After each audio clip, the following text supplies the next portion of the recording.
The handcuffs bit into her wrists so hard she thought the metal might break skin. Officer Briggs yanked her arms behind her back with unnecessary force, his breath hot and bitter against her neck.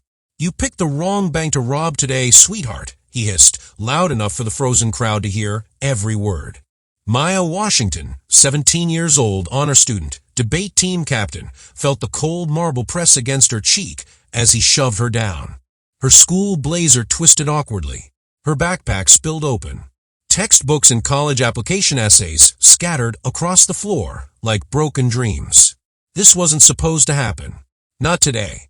Not ever. 3 hours earlier, Maya had been sitting in her mother's chambers, watching Judge Patricia Washington review case files with that familiar look of fierce concentration. "I'll meet you at the bank at lunch," her mom had said, barely glancing up. "We'll open your college fund account together. It's time." Maya had smiled, kissed her mother's forehead, and headed to school.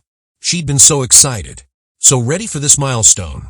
Now she was face down on cold stone, surrounded by armed officers who looked at her like she was something dangerous, something that didn't belong. It started with Ashley Chun, the girl who'd made Maya's first month at Willowbrook Academy a living nightmare. Ashley, whose father happened to be the police chief. Ashley, who whispered poison into her daddy's ear every single night. "There's this new girl, Dad. She's different. I don't trust her. None of us do." The lies had been building for weeks. Small at first, then bigger, then monstrous. Officer Briggs pressed his knee between Maya's shoulder blades. "Where's your weapon? Where's the money you were trying to steal?" His partner, Officer Chun, Ashley's father, stood over them both, his face unreadable. Maya tried to speak, but the weight on her back crushed the air from her lungs. She managed 3 words, "Call my mother." Briggs laughed. It was an ugly sound. "Oh, we'll call someone all right. Child services, maybe. See what kind of home produces a little thief like you." The bank manager, Mr. Peterson, pushed through the crowd. His face had gone pale. "Officers, wait. I think there's been a mistake. She just came in to—" Officer Chin cut him off with a raised hand. "Step back, sir. We received a credible threat about this individual. My daughter attends school with her. She's been exhibiting concerning behavior." Maya's vision blurred. Not from tears, she refused to cry in front of these people, but from pure rage. She'd done everything right. Perfect grades, community service, scholarship applications. She'd followed every rule society laid out for girls who looked like her. And still, here she was, treated like a criminal for walking into a bank with her college acceptance letters. The crowd whispered. Phones came out. Videos started recording. Maya felt the weight of every stare, every assumption, every prejudice pressing down harder than Briggs's knee. This was going viral. By tonight, she'd be a headline. Teen arrested at bank. They wouldn't mention her 4.0 GPA. They wouldn't mention the full-ride scholarship to Stanford. They'd show this moment, her face against the ground, officers treating her like garbage, and the world would make its judgments. What would you do if your entire future was being destroyed because someone's daughter didn't like you? How do you fight back when the system itself is the weapon being used against you? But here's what none of them knew.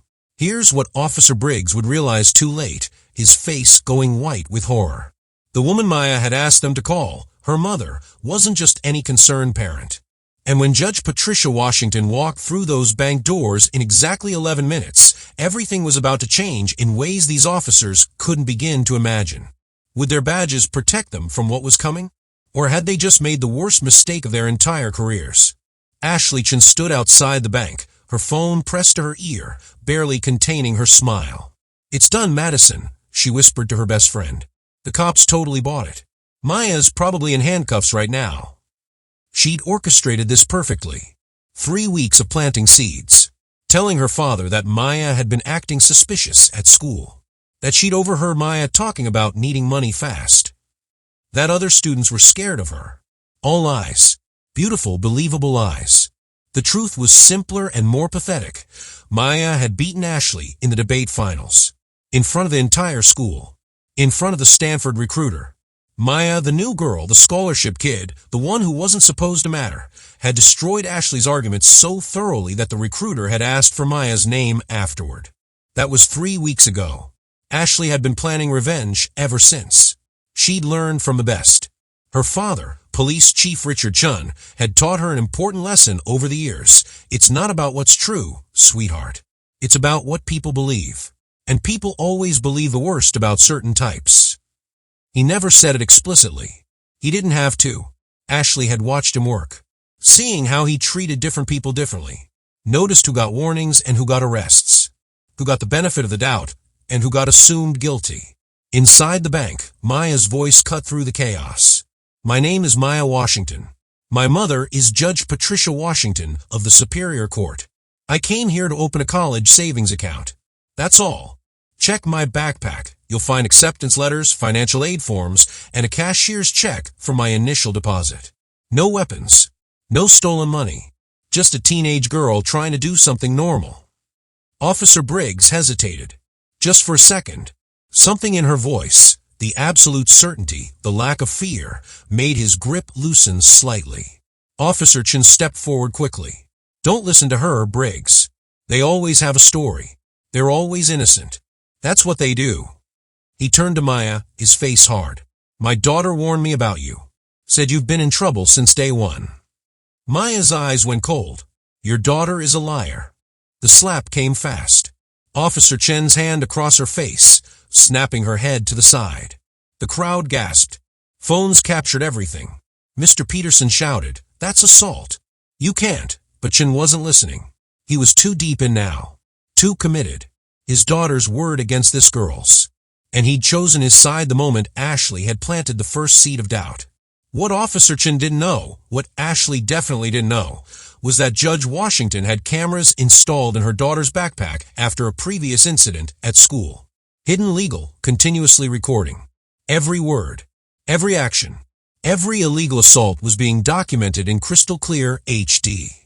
If you're feeling this story, hit that subscribe button now, because what happens in the next few minutes will restore your faith that justice still exists. Sometimes it just takes a little longer to arrive. The bank doors opened. Everyone turned. But wasn't Judge Washington? Not yet. It was Marcus Thompson, a local news reporter who'd been driving by when he saw the police cars. His cameraman was already filming. Officer Chun, Marcus Thompson, Channel 7 News. Can you tell us why a teenage girl is in handcuffs inside a bank? Chen's face went red. This is police business. I need you to step back. Marcus didn't step back. The people outside are saying she's just a student. That she came in for a banking transaction. Is that true? Briggs and Chun exchanged glances. This was spiraling. Fussed. They needed to control the narrative before it controlled them. This individual matched the description of a suspect wanted for. Chun started improvising, but Maya cut him off. You're lying. There was no description. There was no suspect. Your daughter doesn't like me, so you decided to abuse your power. And it's all being recorded. Chen's face went from red to purple. You're threatening me, girl? No, sir, Maya said, her voice steady despite the handcuffs and the throbbing pain in her cheek. I'm just telling you the truth. Something you might want to start considering before my mother arrives. How far would you let someone go before you stepped in to help? Would you speak up, or would you stay silent like the crowd frozen inside that bank? But here's what made Officer Chen's blood run cold in that exact moment. Here's what made him suddenly realize he might have crossed a line he couldn't cross. Maya smiled. Not a scared smile. Not a defeated smile. A knowing smile.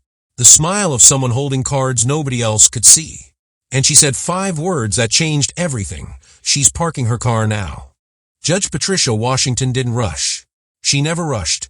22 years on the bench had taught her that power wielded slowly was power wielded effectively. She locked her black Mercedes with a soft beep, adjusted her purse over her shoulder, and walked toward Willowbrook Community Bank like she owned every brick in the building. To be fair, legally speaking, she'd ruled on the property dispute that allowed this bank to exist. So in a way, she kind of did. Her heels clicked against the pavement. Measured. Rhythmic. The sound of inevitability. Marcus Thompson saw her first. His journalist instincts kicked in immediately. This woman radiated authority. He nudged his cameraman. Get her. I don't know who she is yet, but she matters. Patricia noticed the camera and offered a slight nod. She dealt with the media for decades. They didn't frighten her. Very little did. Officer Briggs saw her through the bank's glass doors and felt his stomach drop. He'd appeared in her courtroom twice. Once for a traffic violation dismissal. Once as a witness in an assault case that she'd torn apart because of improper procedure. He remembered her face. More importantly, he remembered the way she'd looked at him, like he was something stuck to her shoe that she was deciding whether to scrape off.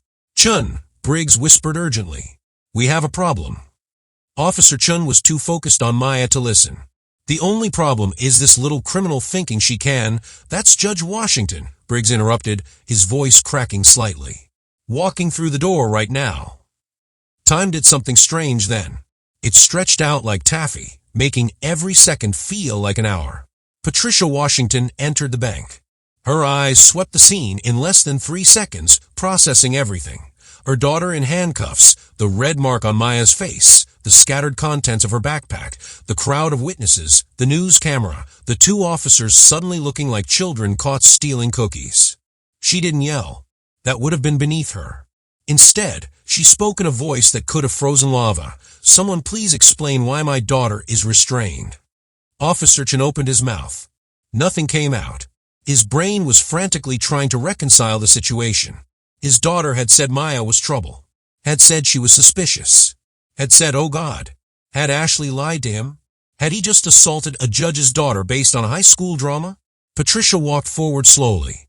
Each step was deliberate. "I asked a question, officers. In my experience, police officers are usually quite eager to explain their actions. So please, explain." Mr. Peterson rushed forward. "Your Honor, I tried to stop them. I told them she was just here to open an account, but they—" Patricia held up one finger. He stopped talking immediately. "I didn't ask you, Mr. Peterson.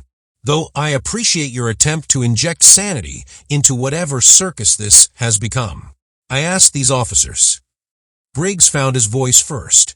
"Your Honor, we receive information that—" "That what?" Patricia's eyes were laser-focused now. That a teenage girl with a backpack full of college acceptance letters was dangerous? That a minor entering a bank in broad daylight with legitimate documentation was a threat?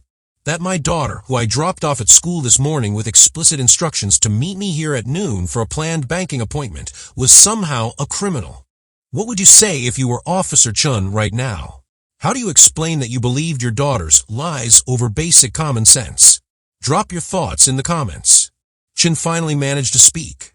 "My daughter attends school with her. She told me—" "Your daughter," Patricia interrupted, her voice dropping to something even more dangerous than anger, disappointment. "Your daughter told you what, exactly? And you, as a trained law enforcement officer with decades of experience, decided that high school gossip was sufficient cause to assault a minor." The word hung in the air like a guillotine blade. Assault, because that's what it was. On camera, with witnesses, against a minor, by an officer who should have known better. Chen's career flashed before his eyes. Maya's voice cut through the tension. "Mom, I'm okay." Patricia's expression softened instantly when she looked at her daughter. Then it hardened again, somehow even more than before when she turned back to the officers. "No, baby. You're not okay. You have a handprint on your face and metal cutting into your wrists. But you will be okay. I'm going to make sure of it." She turned to Marcus Thompson and his camera. "Are you recording this?" Marcus nodded. "Yes, ma'am. Everything." "Good," Patricia said. "I want it documented. Every second." Then she turned to Officer Chun with a look that would haunt him for years. "Officer, I'm going to give you one chance to do the right thing. Remove the handcuffs for my daughter. Apologize. And then we're going to have a very long conversation about accountability, abuse of power, and what happens when personal bias masquerades as law enforcement." But here's what nobody expected, not even Judge Washington herself. Here's what made this moment explode from bad to catastrophic. Officer Chun, his pride wounded and his judgment clouded, made the worst decision of his entire life. Instead of backing down, instead of apologizing, instead of recognizing the massive hole he dug for himself, he doubled down. And what he said next would not only end his career, it would spark a federal investigation into the entire Willowbrook Police Department. What words could possibly be stupid enough to destroy everything? What could he say that would cross the line from mistake to malice? "With all due respect, Your Honor," Officer Chen said, his voice tight with barely controlled anger, "I don't care whose daughter she is. She fits the profile. She was acting suspiciously. And if you have a problem with how I enforce the law, you can take it up with my superiors." The bank went silent. Even the air conditioning seemed to stop humming. Marcus Thompson's eyes went wide behind his camera. Mr. Peterson actually took 3 steps backward. Officer Briggs closed his eyes and mouthed a silent prayer for his partner's soul. Because in that moment, Officer Richard Chun had just committed professional suicide. Judge Patricia Washington smiled. It wasn't a happy smile. It was the smile of a chess player who just realized their opponent had walked straight into checkmate without realizing the game was over. "I see," she said softly. "So you're refusing a direct request to release a minor who's been illegally detained. You're admitting on camera that you arrested my daughter based on a profile, which I'm very curious to hear you define. And you're suggesting that your authority supersedes basic civil rights. Did I summarize that correctly?" Chen's face went pale. His mouth opened, closed. It opened again. The words he'd said suddenly played back in his head, and he realized, too late, always too late, exactly how they sounded. "I didn't mean—" "Oh, I think you meant exactly what you said," Patricia interrupted. "And I think you've been meaning it for quite some time. How many other teenagers have you arrested based on profiles, Officer Chun? How many other children have you assaulted because they acted suspiciously? How many families have you terrorized because you decided someone didn't belong?" She pulled out her phone, dialed the number, put it on speaker. It rang twice. A professional voice answered, "FBI Civil Rights Division, Agent Morrison speaking." The entire bank seemed to collectively gasp. Chen's face went from pale to gray. Briggs took 2 steps away from his partner, physically distancing himself from the disaster unfolding. "Agent Morrison, this is Judge Patricia Washington. Badge number 847. I'm calling to report a civil rights violation in progress at Willowbrook Community Bank. I need agents dispatched immediately." Patricia's voice was calm, clinical, devastating. "I have a minor victim, multiple witnesses, and video evidence of illegal detention, racial profiling, and assault by a law enforcement officer. The perpetrator is currently refusing to comply with lawful requests to release the victim. If this is hitting you hard, make sure you're subscribed. Stories like this need to be told, and there are so many more coming that you won't want to miss." Agent Morrison's voice sharpened. "Judge Washington, are you in immediate danger?" "No, but my daughter is in handcuffs, and the officer responsible just stated that he doesn't care whose child she is, implying that his personal judgment supersedes established law. I'm invoking my authority under Title 42, Section 1983. I want this documented as a federal case." Chen finally found his voice. "This is insane. I was doing my job." "Your job," Patricia said, her eyes boring into him, "is to protect and serve. Not to terrorize children because your daughter is a bully who doesn't like losing a debate competition. Yes, Officer Chun, I know exactly why we're here. I know about Ashley's lies. I know about her campaign against my daughter. And I know that you, a grown man with a badge and a gun, decided to weaponize your authority to fight your teenager's battles." How did she know? Chen's face betrayed his shock. Patricia saw it and allowed herself a small, satisfied smile.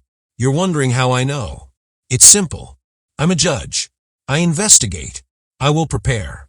And when my daughter started coming home with stories about Ashley Chen's harassment, I did what any good parent would do. I documented everything. Text messages, social media posts, witness statements from other students. I have 3 inches of evidence showing a clear pattern of targeted bullying. And now I have video evidence of where that bullying led to her father abusing his power to intimidate and harm." Officer Briggs made a decision. He stepped forward, pulled out his keys, and unlocked Maya's handcuffs. "I'm sorry," he said quietly. "This was wrong. I should have questioned it from the start." Maya rubbed her wrists, standing slowly. She looked at her mother, then at Officer Chun, then at the camera. When she spoke, her voice was steady and clear. "I forgive Officer Briggs. He made a mistake, but he's correcting it.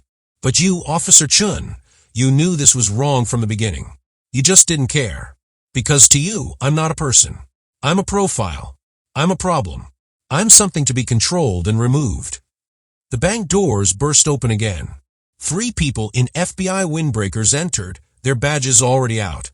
Agent Morrison, a stern black woman in her 40s, surveyed the scene and walked directly to Patricia. Judge Washington, we were already in the area on another matter. What do we have here? Patricia handed her phone to Maya. My daughter has been recording audio from her backpack. Everything Officer Chin said and did is documented, including the assault. Maya pulled a small device from her backpack's hidden pocket, a recording button, completely legal, that had captured everything. She handed it to Agent Morrison, who plugged it into a portable player. The bank listened as the audio played back. Chen's accusations, his refusal to listen to reason, his slap, his final prideful declaration about not caring whose daughter she was. Agent Morrison's face hardened. She turned to Officer Chun and said 5 words that ended his career. You're under federal investigation now. But the real earthquake hadn't even hit yet, because at that exact moment, Ashley Chin walked into the bank, her phone still in her hand, ready to film her victory over Maya. She'd come to watch the fallout, to see Maya humiliated, to enjoy her revenge. Instead, she walked into a nightmare. Her father in handcuffs, FBI agents everywhere, her mother's judge, the woman she'd targeted, standing in the center of it all like an avenging angel. Ashley's face went white. And when Judge Washington turned to look at her, Ashley realized something terrifying. This wasn't over. This was just beginning. What happens when the bully's lies don't just hurt the victim, but destroy her own father's life? How do you face the consequences when they're so much bigger than you ever imagined? Ashley's phone slipped from her fingers and clattered against the marble floor. The sound echoed like a gunshot in the silent bank. I turned to her, the architect of this disaster, standing frozen in the doorway, watching her carefully constructed lies collapse into rubble around her. Daddy. Her voice came out small, childlike. Nothing like the confident mean girl who'd ruled Willowbrook Academy's social hierarchy for 3 years. Officer Chin couldn't look at his daughter, couldn't face what he'd done for her. Because of her. Agent Morrison gestured to one of her colleagues, who gently but firmly moved Ashley aside. Miss, I'm going to need you to wait over there. We'll have questions for you shortly. Ashley's legs barely carried her to the bench. She sat down hard, her designer purse sliding off her shoulder. Judge Washington approached slowly. She didn't tower over Ashley. Patricia was only 5'6", but at that moment, she seemed 10 feet tall. Ashley Chun, she said, her voice not angry but infinitely sad. Do you understand what you've done? Ashley's mouth opened, closed. Tears started streaming down her face. You didn't think it would go this far, Patricia finished. You thought you'd just embarrass Maya. Maybe get her suspended. Scare her a little. Teach her a lesson about knowing her place. Is that right? Ashley nodded miserably. The words sounded so much worse when someone else said them out loud. When she'd been planning it with Madison, it had felt like justice, like evening the score. Maya had embarrassed her in that debate, had made her look stupid in front of everyone, had stolen her scholarship opportunity. Ashley had just wanted to hurt her back. She hadn't thought about the consequences, hadn't imagined her father would actually assault someone, hadn't considered that lies, once released into the world, grow teeth and claws of their own. Here's what you need to understand, Patricia continued, crouching down to look Ashley in the eyes. Your actions today didn't just hurt my daughter. They hurt your father. They hurt everyone in this bank who had to witness this. They hurt your own future. Because everything you did, every lie you told, every seed you planted, it's all going to come out now. The FBI doesn't investigate halfway. They're going to interview everyone at your school. They're going to pull text messages, social media posts, everything. And when they're done, the whole world will know exactly who Ashley Chun really is. Would you want that kind of spotlight on your worst moments? Would you want your mistakes broadcast for everyone to judge? Tell me honestly in the comments, have you ever let jealousy push you too far? Ashley sobbed openly now. I'm sorry. I'm so sorry. Please, don't apologize to me, Patricia said firmly. Apologize to my daughter. She's the one you tried to destroy. Maya stood a few feet away, rubbing her wrists where the handcuffs had been. She looked at Ashley, The girl who'd made her life hell for a month, who'd weaponized racism and police power to hurt her, and felt something unexpected. Not forgiveness exactly, but not pure hatred either. Something more complicated. Something sadder. Why? Maya asked simply. Why did you hate me so much? Ashley couldn't meet her eyes. You beat me. In the debate. In front of the Stanford recruiter. He asked for your name, not mine. And I've worked so hard. I've planned for Stanford since I was 12, and you just showed up and took it. Like it was nothing. Like you were better than me. I am better than you, Maya said quietly. At debate anyway. I worked hard too, Ashley. Harder than you'll ever know. But instead of working harder yourself, instead of pushing yourself to improve, you tried to tear me down. You tried to use your privilege and your father's power to hurt me. And look where it got you. Look where it got your dad. Officer Chen stood in FBI custody, his career disintegrating by the second. His pension gone. His reputation destroyed. His freedom uncertain. All because he'd believed his daughter's lies without question. All because he'd seen a black teenage girl and assumed the worst. All because he'd let his biases override his training, his duty, his basic human decency. Agent Morrison approached Patricia. Your Honor, we're going to need statements from you and your daughter. This is going to be a significant case. Civil rights violations, abuse of authority under color of law, assault on a minor. Officer Chun is looking at federal charges. Potentially prison time. Patricia nodded. Whatever you need. But first, she turned to Mr. Peterson, who'd been standing silently against the wall, looking shell-shocked. We still have banking to do. My daughter came here to open her college account. I'd like to complete that transaction if you don't mind. Mr. Peterson blinked, laughed nervously. Your Honor, after everything that you still want to, my daughter earned a full scholarship to Stanford University, Patricia said firmly. She has worked tirelessly for 4 years to achieve her dreams. She will not let today's ugliness steal one moment of her joy. So yes, we're opening that account. Right now. The statement was powerful, defiant. A refusal to let racism and abuse win even one small victory. Maya felt tears prick her eyes, but these were different tears. Pride, gratitude, love for a mother who'd taught her that dignity was something you claimed, not something others gave you. Mr. Peterson straightened his tie. Of course. Right this way. He led them to his office, leaving the FBI to their work. As they walked past Ashley, Maya paused. I looked down at the crying girl and said something unexpected. I hope you learn from this. I really do. Because the world doesn't need more people like who you are today. It needs people like who you could become tomorrow. Then she walked away, her mother's arm around her shoulders, to open her college account and reclaim her day. But outside the bank, news vans were multiplying. Marcus Thompson's story was already going viral. #JusticeForMaya was trending nationally. And in police stations, courtrooms, and government offices across the state, people were starting to ask dangerous questions. How many other Officer Chens existed? How many other Ashleys weaponized their privilege? How many other Mayas had their stories end differently, with no judge mother to save them, no camera to document the truth? This wasn't just about one girl in one bank anymore. This was about to become something much bigger. A reckoning was coming. The question was society ready to face it? Or would the system protect its own, the way it always had, and let this moment pass into forgotten history, like so many others? What would you demand if you had the power to change things? 3 weeks later, the footage had been viewed 47 million times. Every major news network had covered it. Civil rights organizations were calling it a watershed moment. And Maya Washington sat in her AP government class, trying to focus on her teacher's lecture about checks and balances, while her phone buzzed constantly with interview requests. The teacher, Mrs. Rodriguez, noticed and smiled gently. Maya, why don't you share with the class what you've learned about institutional accountability? You seem to have recent experience. The class laughed, not at Maya, but with her. The dynamic at Willowbrook Academy had shifted dramatically.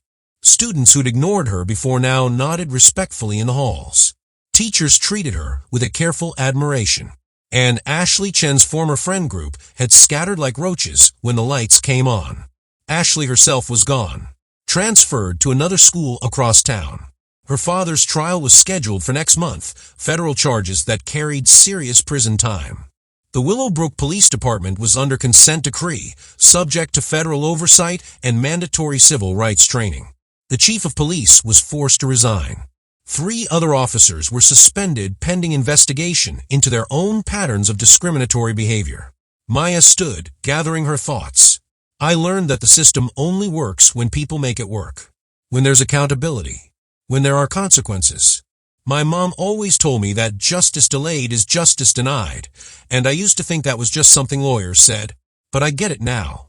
If I hadn't had my mom, if I hadn't had that recording, if there hadn't been cameras and witnesses, what would have happened to me? How many kids don't have those advantages? Mrs. Rodriguez nodded thoughtfully. That's the central question of civil rights law. How do we protect the vulnerable when the system itself can be weaponized against them? Another student raised her hand, Jessica, a white girl who'd barely spoken to Maya before. I've been thinking about that a lot since your video went viral. My dad's a cop. A good one, I think. But watching Officer Chun, it made me wonder if my dad if he's ever done something like that, and I just didn't see it, or didn't want to see it. Honesty hung in the air. Maya appreciated it. The thing is, it's not always that obvious. Officer Chun knew he was wrong. That's why he doubled down so hard. But lots of people do smaller things. They pull certain people over more. They question certain people more aggressively. They assume certain people are dangerous. And they tell themselves it's just good policing. Just experience. Just intuition. But it's not. It's biased. And it ruins lives. If you're sitting there thinking about biases you might carry without realizing it, hit that subscribe button. Because these conversations are exactly what this channel is about. Uncomfortable truths that make us better humans. After class, Maya checked her phone. 17 new messages. Most were supportive. Some were hateful, racist trolls who'd found her social media and decided to share their opinions about troublemakers who play the race card. She'd learned to delete those without reading them fully. Her therapist said it was healthy. Her mom said it was survival. But one message stood out. It was from Ashley Chun. Maya stared at the notification for a long moment before opening it. The message was long, rambling, clearly written and rewritten multiple times. Maya, I know you probably don't want to hear from me. I know I don't deserve your forgiveness or your time. But I need you to know that I understand now. Not just that what I did was wrong. I knew that even while I was doing it, but why it was wrong. I've been in therapy 3 times a week. Court mandated at first, but I asked to keep going even after the requirement ended. My therapist asked me what I was really angry about, and I realized it wasn't you. It was me. I've spent my whole life being handed things, opportunities, second chances, benefit of the doubt, and I still wasn't good enough. You earned everything through actual merit, and I couldn't stand it. I wanted to destroy you because your success felt like proof of my inadequacy. That's so messed up. I'm so messed up. My dad's going to prison because of me. My mom filed for divorce. My college prospects are ruined. Stanford rescinded their interest, obviously, and so did everyone else. I'm probably going to community college, if anywhere. And I deserve all of it. Every consequence. But I'm writing because my therapist said I need to make amends where possible, and I know I can never make this right, but I want you to know I'm sorry. Truly deeply sorry. Not because I got caught. Not because my life fell apart, but because I hurt you. Because I tried to use the system's worst parts as a weapon. Because I almost succeeded in destroying an innocent person. You didn't deserve any of that. I hope Stanford is everything you dreamed. I hope you become a lawyer or a judge like your mom, and you fix the broken things I was too selfish to see. I hope someday, years from now, you can think about me and feel nothing. Not anger, not hatred, just nothing. Because that would mean I didn't permanently damage you.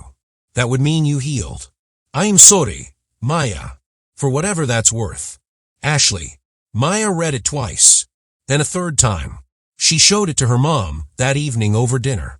Patricia read it carefully, her judge's eyes analyzing every word. What do you think? Maya asked. Patricia considered. I think she means it. I also think it doesn't erase what she did. Accountability isn't just about feeling sorry. It's about change behavior over time. Years from now, if Ashley Chun becomes someone who fights against the things she once embodied, then maybe this apology will mean something. Right now, it's just words. Should I respond? Patricia smiled. That's entirely up to you, baby.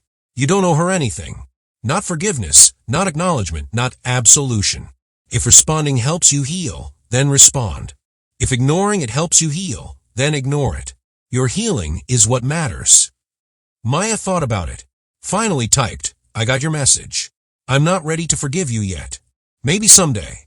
But I hope you actually change. I hope you become someone who makes the world better instead of worse. Good luck, Ashley. She hit send before she could second guess it. It felt right. Not soft, but not cruel either. Just honest. That night, Maya attended a community forum at her mother's request. The local NAACP chapter had organized it, a town hall about police reform and accountability. The room was packed. Angry voices, hurt voices, demanding voices. Maya sat in the front row next to her mother, listening to story after story of people who'd been profiled, harassed, brutalized.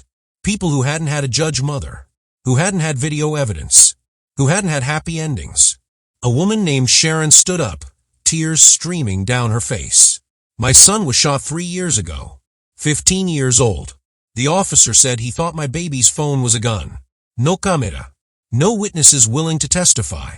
The officer got paid leave and a desk job. My son got a grave. Where's his justice? Where's his viral video? The room erupted in painful agreement. Maya felt the weight of her privilege, not white privilege, but circumstance privilege. The privilege of having resources, education, connections. The privilege of survival. When it was her turn to speak, Maya approached the microphone with shaking hands. My name is Maya Washington. Some of you know my story, but I want you to know that I know I was lucky. I know that thousands of people go through what I went through and they don't get justice. They get trauma and silence and a system that tells them they don't matter. So I'm making a promise right here, right now. I'm going to law school. I'm going to spend my life fighting for the people who don't have viral videos, for the people who don't judge mothers, for the people whose stories end in tragedy instead of triumph. This isn't over. This is just the beginning. The room stood and applauded. Sharon, the woman who'd lost her son, came up afterward and hugged Maya tightly. Thank you, she whispered. Use your voice. Use your platform. Speak for my baby. Speak to all of them. Maya hugged her back and made a silent vow. She would, no matter how hard it got, no matter how many years it took. She would fight. Have you ever made a promise that changed the entire direction of your life? What was it? Share your story in the comments. I want to hear what moment defined your purpose. But that same night, while Maya was making promises and Sharon was finding small comfort and solidarity, something else was happening across town. In a dim basement, 3 active-duty Willowbrook police officers sat around a table, watching Maya's speech on a laptop. Their faces were hard, angry, and they were making plans of their own. Plans that involved teaching that judge's daughter what happened when you disrespected the badge. What happened when you made their brother in blue into a national villain. What happened when you forgot that the thin blue line protected its own. The reckoning Maya had sparked was about testing whether the system could truly change, or whether it would do what systems always do, protect itself at any cost. And Maya, celebrating her small victory, had no idea that the real danger was just beginning. Would the reforms come fast enough?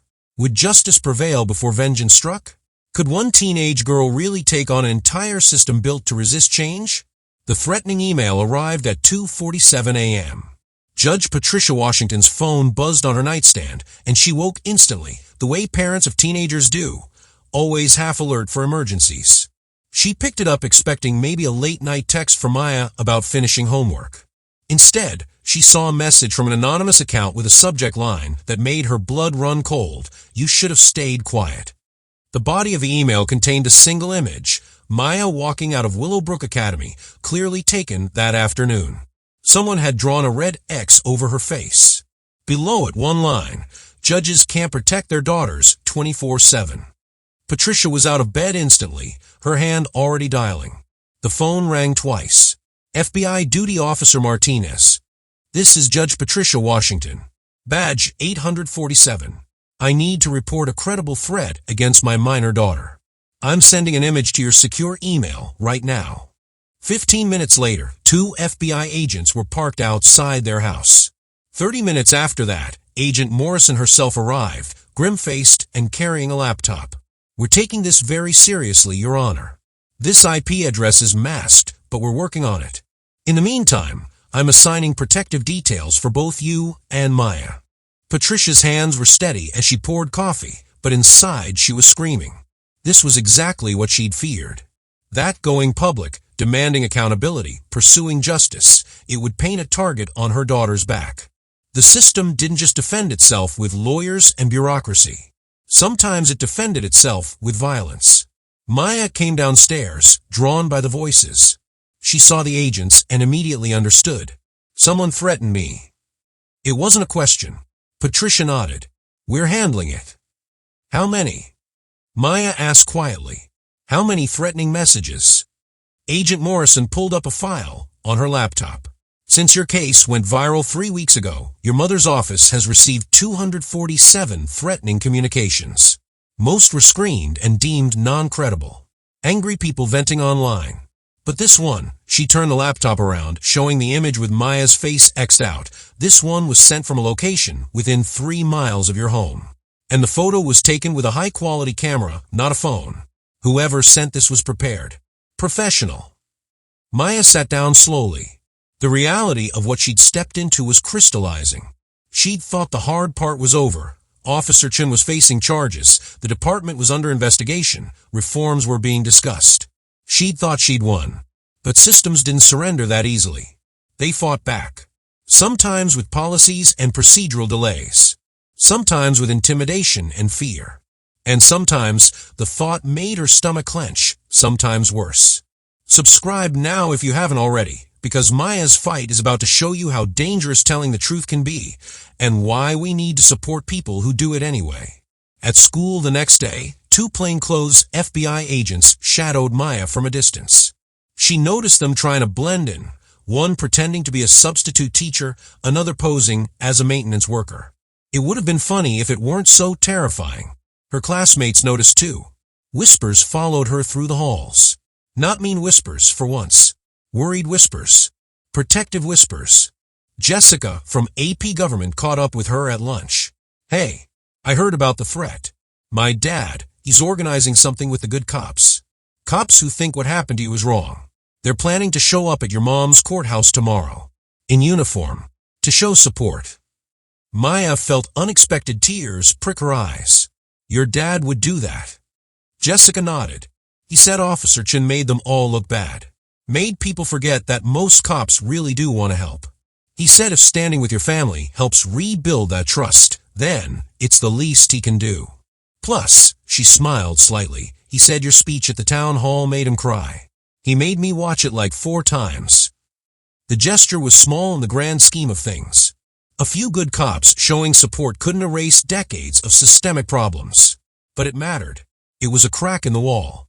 Evidence that not everyone inside the system wanted to protect its worst parts. That some people understood accountability wasn't attack, it was necessary healing. But at 3:15 p.m., as Maya walked to her mom's car in the school parking lot, something happened that turned the theoretical threat into immediate terror. A black sedan with tinted windows pulled up beside her. The window rolled down. Inside sat a man in his 40s, white crew cut, wearing a polo shirt with a thin blue line flag embroidered on it.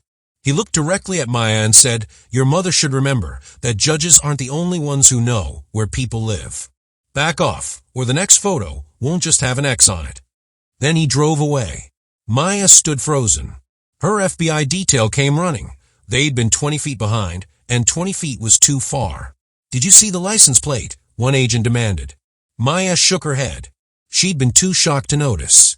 Too busy feeling her sense of safety shatter completely. The threat wasn't anonymous anymore. It had a face, a voice, a physical presence that had gotten within arm's reach of her.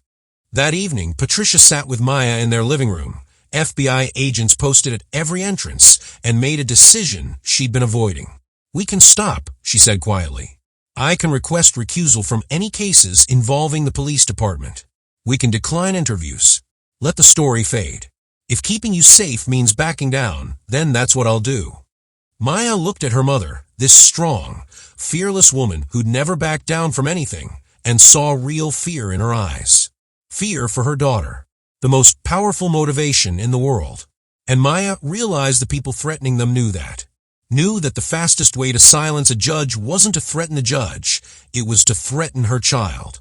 That's where the system's defense was most cruel, most calculated. If we stop, Maya said slowly, what happens to the next girl? The next kid who gets profiled and arrested and beaten? If we prove that threatening works, that scaring people into silence works, then everyone wins except the people who need justice. Patricia closed her eyes. Baby, I can't lose you. I can't sacrifice you on the altar of principle, no matter how important the principle is. You're not sacrificing me, Maya said firmly. I'm choosing this. I'm choosing to keep fighting. Because Sharon lost her son, and she doesn't get to choose. Those thousands of people at the town hall who shared their stories, they don't get to choose. Someone has to stand up knowing the risks. Someone has to refuse to be scared. If not us, with all our resources and privilege and platforms, then who? The question hung in the air. Patricia pulled her daughter close, breathing in the scent of her shampoo, feeling the weight of impossible choices. How did you protect your child while also teaching her to fight for what's right? How did you balance safety with justice? How did you say stand up for yourself and hide to survive at the same time? You couldn't. So you made a choice and lived with it. What would you choose, your child's safety or fighting for change? There's no wrong answer, but I need to hear your honest thoughts in the comments. Would you fight or would you flee? Patricia made her decision. Okay, we fight, but we do it smart. FBI protection stays. No more solo appearances, we travel together. No social media posts about our location. And we lawyer up, get the ACLU, get civil rights attorneys, get everyone who can make this fight bigger than just us. Maya nodded, then asked the question that had been haunting her. Mom, do you think they'd really hurt me? Really actually hurt me? Patricia wanted to lie. I wanted to say no, of course not, that was just intimidation. But she'd been a judge too long to trade in comforting lies. I think there are people who value the system more than human life, who see accountability as an existential threat, who believes that one dead girl is worth it if it scares 100 others into silence. So yes, baby, I think they might, which is why we're going to make damn sure they don't get the chance. That night, Maya couldn't sleep. She lay in her bed, looking at college brochures for Stanford, thinking about the future that had seemed so certain 3 weeks ago. Would she even make it to September? Would she survive long enough to sit in her first college lecture, to join the debate team, to become the lawyer she dreamed of being? Or would she become a hashtag? Another name on a list of people who'd fought the system and lost? Her phone buzzed. A text from an unknown number. Proud of you. Keep fighting. Ashley. Maya stared at it. Even Ashley, the girl who'd started this whole nightmare, understood what was at stake now. Understood that this wasn't about their personal drama anymore. It was about whether change was possible or whether the system always won. Maya typed back, I will. Thanks. Then she turned off her phone, pulled her blankets up tight, and whispered a prayer to whoever might be listening. For safety. For courage. For Sharon's son and all the others who hadn't gotten justice. For the strength to see this through. Because tomorrow, her mother was holding a press conference. Tomorrow, they were refusing to back down. Tomorrow, the fight was going public again, bigger and louder than before. And whoever had threatened them would learn that fear, while powerful, wasn't always enough to win. Sometimes rage was stronger. Sometimes hope was stronger. Sometimes a teenage girl and her judge mother were stronger than an entire system built to silence them. The question was, would the world stand with them, or would it look away like it always had? Would people care enough to demand change, or would they scroll past to the next viral video and forget? Everything was about to be tested. And Maya Washington, 17 years old with a target on her back, was about to find out if justice was real, or just another fairy tale told to people who couldn't afford to stop believing. The press conference was scheduled for 10 a.m. at the county courthouse steps. By 9:30, the crowd was already massive. News vans lined the street for 3 blocks. Protesters held signs, Justice for Maya. Hold bad cops accountable. Blue Lives Matter and Black Lives Matter. Hold everyone accountable. Counter-protesters stood across the street with their own signs. Back the blue. Stop the witch hunt. Chun was just doing his job. Maya stood behind the heavy courthouse doors, watching through the glass, feeling her breakfast threaten to come back up. Agent Morrison stood beside her, scanning the crowd through binoculars. We've got uniformed officers positioned throughout. Metal detectors at the perimeter. Snipers on the roof. Ours, not theirs, she added with grim humor. But I won't lie to you, Maya. Large crowds are security nightmares. If you want to back out, no one would blame you. Maya shook her head. I'm doing this. Patricia approached, straightening her daughter's collar with hands that trembled slightly. You don't have to speak if you don't want to. I can handle the press conference alone. No, Maya said firmly. They need to see me. They need to know I'm not afraid. She was absolutely terrified. But fear and courage weren't opposites. Courage was being afraid and doing it anyway. At exactly 10 a.m., the courthouse doors opened. Patricia walked out first, Maya beside her, Agent Morrison, and 3 other agents forming a protective box around them. The crowd erupted. Cheers from supporters. Boos from detractors. The camera flashes like lightning. Patricia stepped up to the podium, and the noise gradually quieted. Thank you for being here, she began, her voice amplified by microphones that carried it across the plaza. 3 weeks ago, my daughter was illegally detained, handcuffed, and assaulted by a law enforcement officer while attempting to conduct routine banking business. The incident was captured on video. The officer's actions were indefensible. He is now facing federal charges. The department he worked for is under investigation. This should be a straightforward case of accountability and justice. She paused, her eyes sweeping the crowd. But yesterday, someone threatened my daughter's life. Send her a photo with a target drawn on it. Approached her in person to intimidate her. All because we dared to demand that officers who violate civil rights face consequences. All because we refused to accept that some people are above the law. The crowd murmured. Patricia continued, her voice growing stronger. So let me be absolutely clear. We will not be intimidated. We will not be silenced. We will not back down. My daughter has every right to exist in public spaces without fear.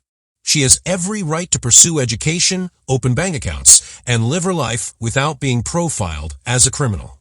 And when those rights are violated, she has every right to demand justice without being threatened with violence. Applause erupted from half the crowd. Patricia gestured for Maya to step forward. Maya's legs felt like water, but she moved to the microphone. Looked out at hundreds of faces, some supportive, some hostile, most just curious. She pulled out the speech she'd written at 3 a.m. and began to read. My name is Maya Washington. I'm 17 years old. I have a 4.0 GPA. I'm going to Stanford on a full scholarship. I volunteer at a homeless shelter. I tutor younger kids in math. I'm on the debate team, the student council, and the track team. Her voice gained strength. I'm telling you this not to brag, but to make a point. I did everything right. I followed every rule. I earned my success through hard work and merit. And none of it mattered. Because when Officer Chun looked at me, he didn't see a student or a scholar or a human being. He saw a threat. He saw someone who needed to be controlled. He saw. Her voice caught. She looked down at her speech, then crumpled it up. The prepared words suddenly felt wrong. Too polished. Too safe. She looked back at the crowd and spoke from her heart instead. He saw my skin color, and he decided that was all he needed to know. And the scary part? He's not alone. There are thousands of Officer Chens. Thousands of people make decisions about who belongs and who doesn't, who's trustworthy and who's suspicious, who deserves dignity and who deserves violence, all based on what someone looks like. And when we call it out, when we demand better, the system threatens us, tries to scare us back into silence, tries to make us choose between safety and justice. Maya's eyes found Sharon in the crowd, the woman who'd lost her son. But some people don't get to choose safety. Some people have already paid the ultimate price. So those of us who survive, those of us who have platforms and resources and luck, we have to fight. Not just for ourselves. For everyone. For the people whose stories don't go viral. For the people who die before justice can find them. Have you ever spoken truth to power? Have you ever stood up knowing it might cost you? Drop your story below. Let's build a community of people who refuse to stay silent. The crowd was silent now. Even the counter-protesters seemed caught up in the moment. Maya continued, her voice strong and clear. I'm not asking for special treatment. I'm asking for basic human dignity. I'm asking for officers to see me as a person before they see me as a threat. I'm asking for accountability when that doesn't happen. I'm asking for the same justice system that protects everyone else to protect me too. That's not radical. That's not anti-police. That's just being American. Having rights. Being treated fairly. She stepped back from a microphone. The crowd erupted, not in boos or cheers, but in something more complex. A mix of emotions. Agreement. Discomfort. Recognition. The kind of response that meant people were actually thinking. Actually questioning. Actually. Patricia hugged her daughter tightly as reporters shouted questions. But before they could address any of them, something happened that no one expected. From the counter-protest side, a man in a police union jacket stepped forward. He was in his 50s, white, weathered face, the kind of cop who'd seen 3 decades of street work. He approached the microphone slowly, and Agent Morrison tensed, her hand moving toward her weapon. But the man's hands were empty. Raised peacefully, he gestured toward the microphone, asking silent permission. Patricia nodded cautiously. The man stepped up, cleared his throat, and spoke into the microphone. My name is Officer Robert Tennyson. I've been on the force for 32 years. I came here today to support my brother officer, to protest what I thought was a witch hunt against a good cop doing his job. The crowd held its breath. Maya's heart pounded. But I listened to this young lady speak, Tennyson continued, his voice thick with emotion. And I heard my own daughter. She's 16. And I realized, if someone treated her the way Officer Chen treated Maya, I'd want blood. I'd want justice. I'd want that officer in prison. He turned to face Maya directly. I'm sorry. I'm sorry I was ready to defend bad behavior just because a badge was involved. I'm sorry it took hearing you speak to make me see you as someone's daughter instead of just, I don't know, a political talking point, a statistic.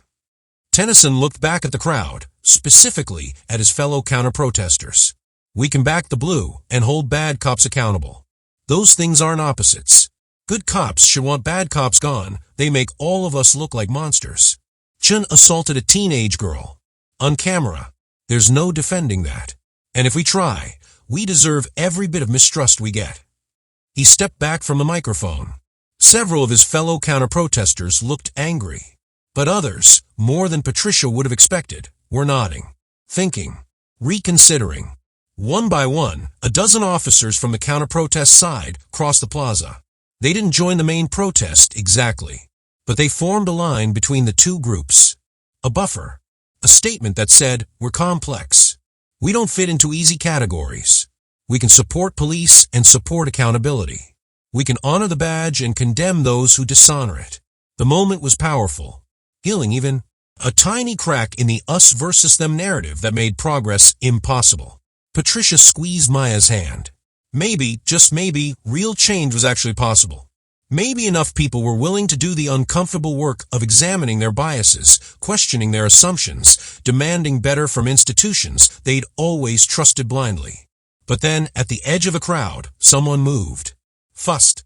Purposeful. A man in a dark hoodie, hands hidden in his pockets, pushing through the protesters toward the courthouse steps. Toward Maya. Agent Morrison saw him first. Shouted. Moved. The world exploded into chaos. People are screaming. Agents running. Bodies colliding. Maya felt herself yanked backward, so hard she nearly fell. Patricia's arms wrapped around her like armor. They hit the courthouse doors and fell through into the lobby as police officers and FBI agents swarmed the plaza outside. The man in the hoodie was tackled 15 feet from where Maya had been standing. As officers wrestled him to the ground, something clattered from his pocket onto the stone steps. Not a gun. Worse. A knife. 8-inch blade. Serrated edge. The kind meant to do maximum damage. He'd been seconds away. Feet away. One distracted agent away from reaching Maya. Inside the courthouse, Maya collapsed against the wall, hyperventilating. Patricia held her, both of them shaking. Agent Morrison came running in, speaking rapidly into her radio. Suspect in custody. No injuries. Weapons secured. Lock down the courthouse. I want every person in that plaza ID'd and questioned. She turned to Patricia and Maya, her professional mask cracking for just a moment. I am sorry. I'm so sorry. He got too close. We should have. You stopped him, Patricia interrupted, her voice hoarse. That's what matters. But was it? They'd stopped him today. What about tomorrow? Next week? How long could they live like this, surrounded by guards, looking over their shoulders, wondering if every stranger was a threat? Maya looked up at her mother with eyes that seemed years older than they'd been an hour ago. I want to go home, she whispered. Patricia nodded. Okay, baby. Okay. Let's go home. But as they left through the secured back entrance, surrounded by a dozen armed agents, one question haunted them both. What kind of home could they return to when the whole world felt dangerous? When standing up for what was right meant painting targets on your back? When telling the truth carried a price that might be too high to pay? Could justice ever truly win when it required ordinary people to risk everything? Would Maya's courage inspire others, or would it just get her killed? And if they gave up now, if they retreated into silence and safety, would they ever forgive themselves? The man with the knife was identified within an hour. Martin Pierce, former police officer, fired 8 years ago for excessive force. He'd been attending Officer Chen's support rallies, posted dozens of comments online about making an example of people who attack cops. He'd written manifestos about defending the thin blue line by any means necessary. He was exactly what everyone had feared, a true believer willing to kill for his cause. As Maya lay in her bed that night, FBI agents stationed outside her bedroom door, she wondered how many more Martin Pierces existed.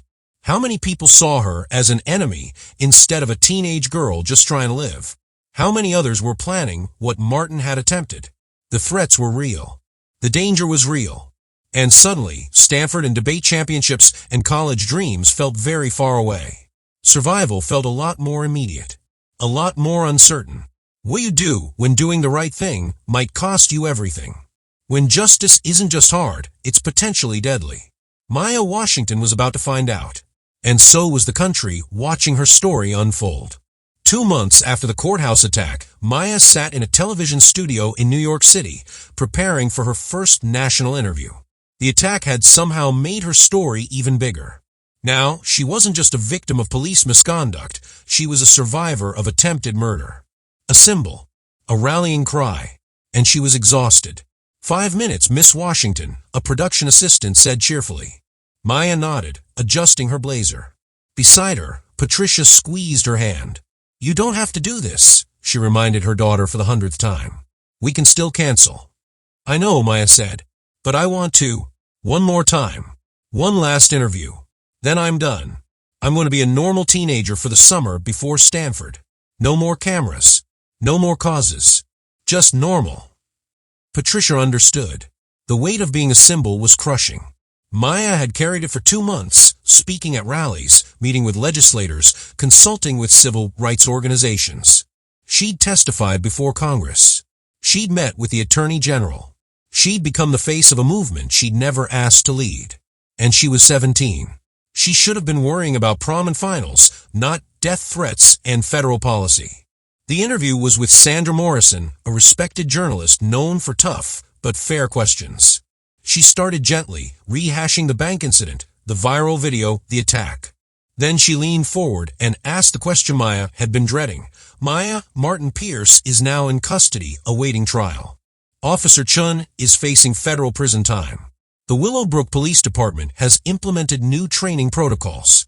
By many measures, you've won. You've achieved accountability. So why do you look so sad? Maya took a breath. The honest answer was complicated. Because accountability for one bad cop doesn't fix the system. Because Martin Pierce was one person, but there are thousands who think like him and just haven't acted on it yet. Because I still can't walk into a store without wondering if someone's watching me more closely than the white customers. Because I won justice for myself, but Sharon still doesn't have justice for her son. Because individual victories don't equal systemic change. Sandra nodded. You sound disillusioned. I'm not disillusioned, Maya corrected. I'm realistic. Change is slow. It's frustrating. 2 steps forward, 1 step back. We got Officer Chin off the streets. That's good. But how many others are still out there? How many Ashleys are in schools right now weaponizing their privilege?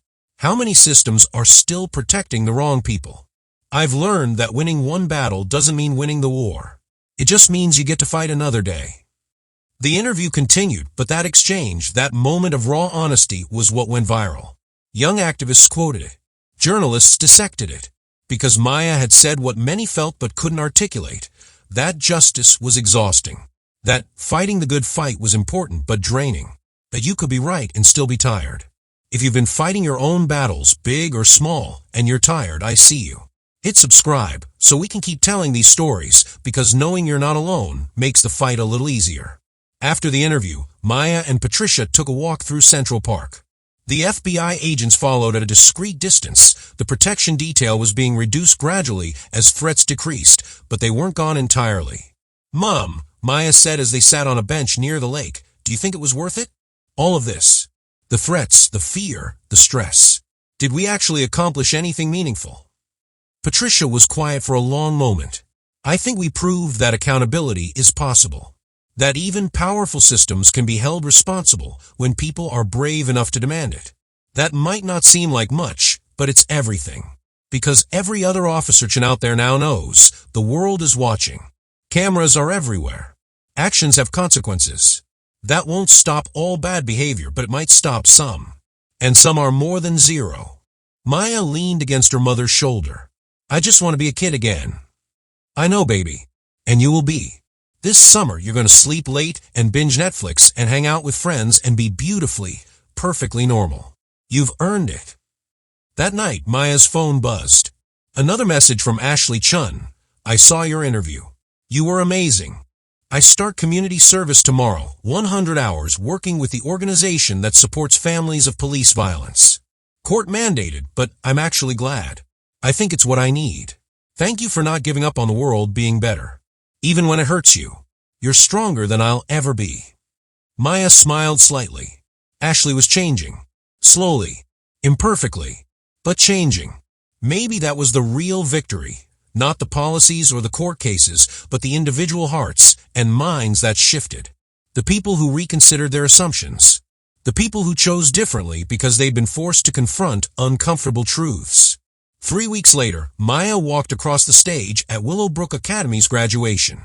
The crowd, students, parents, teachers, gave her a standing ovation that lasted 2 full minutes.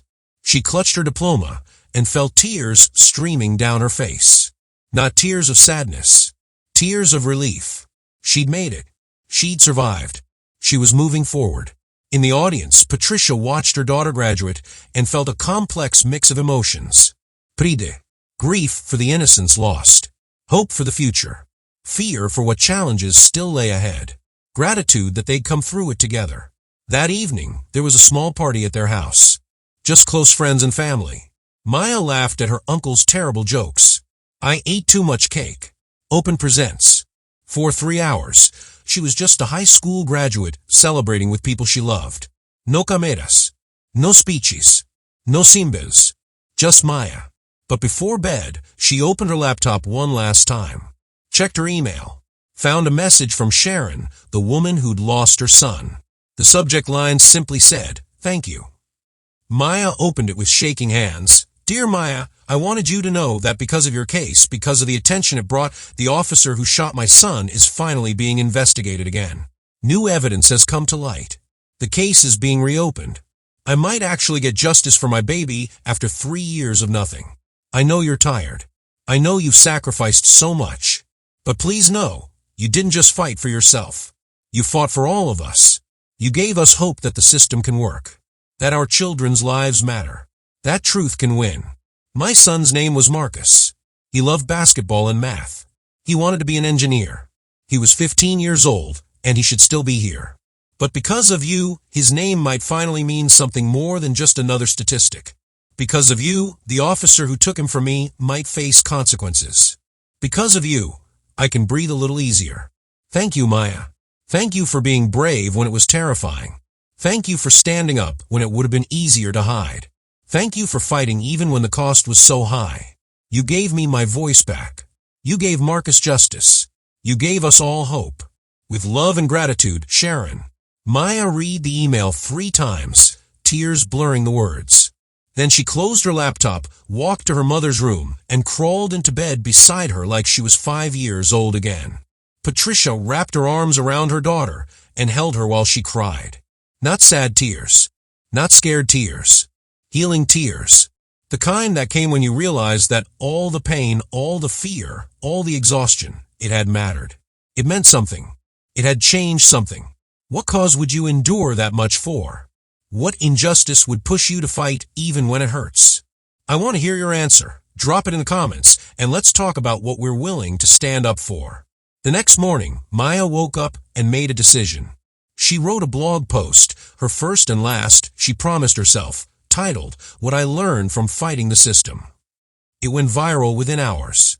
Not because it was angry or political, but because it was honest. She wrote about fear and courage, about the difference between winning and succeeding, about how justice wasn't a destination but a direction, about how change required people do hard things even when they were exhausted, about how one person couldn't fix everything, but everyone could do something. She ended with this, I'm going to college in the fall.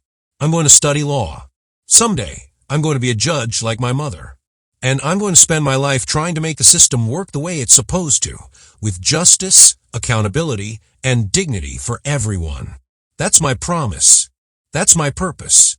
That's what this whole nightmare gave me, clarity about who I want to be and what I want to fight for. Officer Chin tried to break me. Martin Pierce tried to kill me. The system tried to silence me. But I'm still here, still fighting, still believing. Because the alternative, giving up, staying silent, accepting injustice, that's not survival. That's surrender. And I didn't come this far to surrender now. The post was read by millions, quoted by activists and politicians, used in classrooms and sermons. And slowly, incrementally, it contributed to something bigger than any single case or incident. It contributed to a cultural shift, a collective awakening. A growing unwillingness to accept that's just how things are as an excuse for injustice. 3 months later, Maya moved into her Stanford dorm room. She hung photos of her mom, her friends Sharon and Marcus, the boy she'd never met but had helped. She put her diploma on the wall. And she started her first semester with a sense of purpose most 18-year-olds never found. Because she'd been tested. She'd been threatened. She'd been pushed to the absolute limit. And she'd survived. More than that, she'd won. Not completely, not perfectly, but enough. Enough to prove that standing up mattered. Enough to prove that one voice could spark change. Enough to prove that the arc of the moral universe really did bend toward justice if people were willing to pull it in that direction. Officer Chin was sentenced to 5 years in federal prison. Martin Pierce got 15. The Willowbrook Police Department underwent massive reforms. 3 other officers were fired after investigations revealed patterns of misconduct. A new chief was appointed, Officer Tennyson, the man who'd crossed the protest line, to apologize. He made accountability his mission. It wasn't perfect. The system was still broken in countless ways. But it was better. And better was something. Better was worth fighting for. Maya Washington had learned that lesson the hard way. And now, she was going to spend her life teaching it to others. One case at a time, one client at a time, one victory at a time, until justice for all wasn't just a phrase people recited, it was a reality people lived. And it all started with a teenage girl walking into a bank, just trying to open an account, just trying to live her life, just trying to exist in a world that saw her as a threat instead of a person. But she refused to accept that, refused to stay silent, refused to let fear win. And because of that refusal, because of that courage, everything changed. Not overnight, not completely, but changed. And change, once started, is hard to stop. It builds momentum, spreads, inspires, creates more change, creates more courage, creates more people willing to stand up and say, this is wrong, and I'm going to fight to make it right. That was Maya's legacy. Not the viral video or the court cases or the congressional testimony. But the spark, the inspiration, The proof that ordinary people could do extraordinary things when they refused to accept injustice. That was power. That was hope. That was justice. And it was only the beginning. 5 years later, Maya Washington stood in a different courthouse. Not as a victim this time, but as a third-year law student interning at the public defender's office. She'd spent the summer working on cases that reminded her why she'd chosen this path, defending people the system had failed, fighting for the voiceless, demanding accountability at every level. Today's case was special, though. Marcus Thompson's case, Sharon's son, the boy whose death had been reopened because of Maya's story, finally had its day in court. The officer who'd shot him was being tried for manslaughter. Sharon sat in the front row, clutching a photo of her son. Maya sat beside her, holding her hand. The trial had been brutal. The defense painted Marcus as threatening, as suspicious, as someone who'd fit the profile of danger. The same language Officer Chun had used 5 years ago. The same tired justifications. But this time, there was body cam footage that hadn't been available during the initial investigation. This time, there were witnesses willing to testify because they'd seen what happened to Officer Chun and knew accountability was possible. This time, the system worked the way it was supposed to. The jury deliberated for 6 hours. When they returned, the forewoman stood and read the verdict. We find the defendant guilty of voluntary manslaughter. Sharon collapsed into Maya's arms, sobbing. 5 years of fighting. 5 years of waiting. 5 years of demanding that her son's life mattered. And finally justice. Outside the courthouse afterward, reporters swarmed. They wanted Maya's comment, her reaction, her analysis. She'd learned how to handle media over the years, how to stay on message, how to turn moments into movements. She stepped up to the microphones with Sharon beside her. Today, Marcus Thompson got justice, Maya said clearly. But let's be honest, it took 5 years. It took a viral video of a completely different case. It took public pressure and federal oversight and countless hours of work by dedicated attorneys and activists. That's not how justice should work. Justice delayed is justice denied. So while we celebrate this verdict, we also acknowledge how much work is left to do. How many other families are still waiting? How many other cases are still ignored? How many other officers are still protected by systems designed to avoid accountability? She looked directly into the cameras. My case 5 years ago wasn't about me. It was never about me. It was about a system that needs fixing. And cases like Marcus's prove that the system can be fixed when enough people demand it. When enough voices refuse to stay silent. When enough courage stands up against enough corruption. Change is possible. Justice is possible. But only if we fight for it. Every single day. In every single case. With every single breath. Subscribe right now if you believe in this fight, because Maya's story is just one of thousands, and we need to keep telling them until the system has no choice but to change. Sharon stepped forward, her voice shaking but strong. My son was 15 years old. He had a phone in his hand, not a weapon. He was walking home from tutoring. He was a child. And an officer decided in 2 seconds that his life didn't matter. Decided to shoot first and ask questions later. I decided that my baby was a threat instead of a boy. She paused, collecting herself. Today, that officer was held accountable. Today, my son's life was recognized as valuable. Today, the system worked. And I will spend the rest of my life making sure it keeps working. Making sure no other mother has to wait 5 years for justice. Making sure every Marcus out there is seen as a child, not a threat. The press conference ended. Maya walked Sharon to her car, hugged her tightly, and whispered, "He'd be proud of you. Marcus would be so proud." Sharon smiled through tears. "He'd be proud of you too, baby. Look at you. Look at what you've become. My son didn't die for nothing. Because you turned your pain into purpose. You turned your trauma into change. And because of you, he got justice." Maya drove back to her apartment, a small studio near Stanford's campus that she shared with too many law books and not enough furniture. She made tea, sat at her cluttered desk, and opened her laptop. Her inbox was flooded as usual, requests for interviews, invitations to speak, messages from people sharing their own stories of injustice. She couldn't respond to all of them, couldn't fight every battle, couldn't save everyone, but she could do something. And something multiplied by millions of people doing something added up to everything. That was the lesson she'd learned. That was the truth she carried. One person couldn't fix the system, but one person could inspire 10, who inspired 100, who inspired 1,000, until the movement was too big to ignore, too powerful to suppress, too determined to defeat. Her phone buzzed. A text from Ashley Chun of all people. They'd stayed in touch sporadically over the years, not quite friends, but something more complex. Witnesses to each other's transformations. Saw the verdict. Marcus got justice. You did that. You started the dominoes falling. I'm proud to know you. And I'm sorry still and always for my part in trying to hurt you. You deserve so much better. Maya typed back. We both grew up. That's all we can do. Keep growing. Keep learning. Keep fighting. Marcus got justice today. Tomorrow, someone else needs it. The work never ends. She hit send and closed her phone. Outside her window, the sun was setting over Stanford's campus. Students walked by, laughing and talking, worrying about exams and relationships and all the beautifully normal concerns of young people who'd never been handcuffed in a bank, who'd never had knives pulled on them, who'd never been symbols before they were people.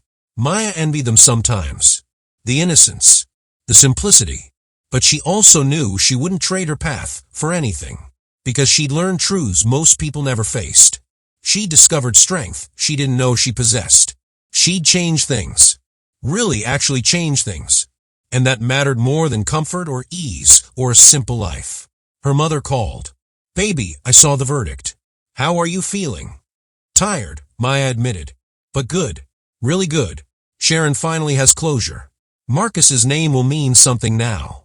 Your name means something too, Patricia said gently. You know that, right? You've inspired a generation of young activists. You've changed policies. You've saved lives. I hope you know how proud I am. How proud your father would have been. Maya smiled. Her dad had died when she was 12, heart attack, sudden and devastating. But she thought about him often, wondered what he'd think of the woman she was becoming. I think I'm finally becoming who I was always meant to be, Maya said. Not because of what happened to me, but because of what I chose to do with it. That's the difference between victims and survivors, Patricia said. Victims let trauma define them. Survivors let it refine them. You, my brilliant daughter, are a survivor and a warrior, and I'm so grateful you're mine. They talked for another hour, about cases and classes, about family gossip and future plans, about all the ordinary beautiful details that made up a life. Because Maya Washington was more than her story, more than a viral video or a symbol or a cause. She was a daughter, a student, a friend, a fighter, a dreamer. She was complicated and tired and determined. She was human, and that was the point. That was what she'd been fighting for all along, to be seen as human, to be treated as human, to be valued as human. Not judged by her appearance or her skin tone or stereotypes, but by her character and her actions and her choices. That's all she'd ever wanted. All anyone should have to want. Basic human dignity. Basic human rights. Basic human justice. What's one thing you can do this week to fight for justice in your own corner of the world? It doesn't have to be big. Small acts add up. Tell me in the comments what your something will be. 10 years after the bank incident, Maya Washington was sworn in as a federal prosecutor. She stood in a courtroom, her hand on a Bible, her mother crying in the front row, and took an oath to uphold justice. The same courthouse where she'd held a press conference a decade earlier. The same building where she'd been threatened and attacked. Now she was walking its halls as an officer of the court, as someone with power to change things from inside the system. Her first case, prosecuting a police officer accused of excessive force against a teenager. The parallels weren't lost on anyone, but Maya approached it not with vengeance or bias, but with the same commitment to justice she'd demand in any case. Because accountability wasn't about hating cops.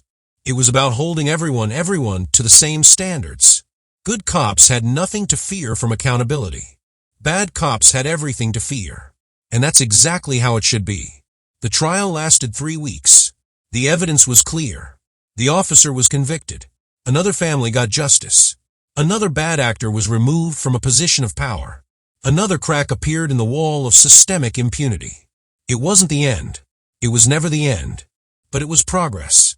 And progress accumulated day by day, and case by case, eventually became transformation. 20 years after the bank incident, Judge Maya Washington sat in her chambers, reviewing case files. She'd been appointed to the federal bench at 38, the youngest federal judge in the district. Her mother had cried at her investiture ceremony. So had Sharon. So had hundreds of people who'd followed her journey from viral video victim to symbol to activist to lawyer to prosecutor to judge.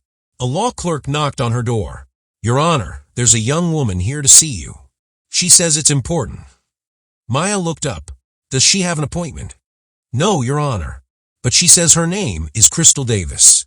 She says she was arrested yesterday. She says an officer assaulted her. She says she needs help. And she says she saw your video 10 years ago and she knew you'd understand." Maya's heart clenched. Another girl. Another officer. Another story. The work never ended. The fight never stopped. But neither did the warriors. Neither did the survivors. Neither did the people willing to stand up and say, "This is wrong, and I'm going to make it right." "Send her in," Maya said. Crystal entered, young, scared, determined. Just like Maya had been 2 decades earlier. And Maya looked at her and saw herself. Saw every girl who'd ever been profiled or dismissed or hurt. Saw the next chapter in a fight that spanned generations. "Tell me what happened," Maya said gently. And Crystal did. And Maya listened. And when the story was finished, Maya said the words that had been said to her once, the words that had given her strength. "I believe you. I'm going to help you. You're not alone. And together, we're going to make sure this never happens again." Because that was justice.